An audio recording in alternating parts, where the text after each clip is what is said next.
Bondage and liberation are of the mind, it is all a question of the mind. Bondage and liberation are of the mind alone. The mind will take the color you dye it with.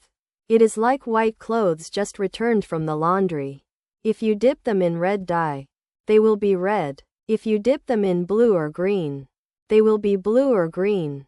They will take only the color you dip them in, whatever it may be. Haven't you noticed that, if you read a little English, you at once begin to utter English words?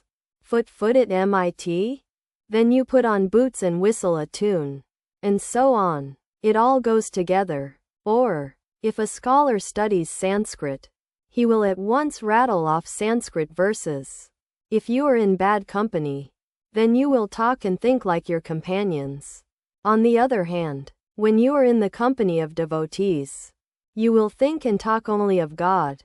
The mind is everything. A man has his wife on one side and his daughter on the other. He shows his affection to them in different ways, but his mind is one and the same. Bondage is of the mind, and freedom is also of the mind. A man is free if he constantly thinks, I am a free soul. How can I be bound? Whether I live in the world or in the forest, I am a child of God, the King of Kings. Who can bind me?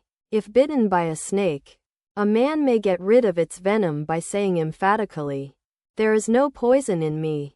In the same way, by repeating with grit and determination, I am not bound, I am free. One really becomes so, one really becomes free. Once someone gave me a book of the Christians. I asked him to read it to me. It talked about nothing but sin. To Kashab, sin is the only thing one hears of at your Brahmo Samaj. 2. The wretch who constantly says, I am bound, only succeeds in being bound. He who says day and night, I am a sinner, verily becomes a sinner.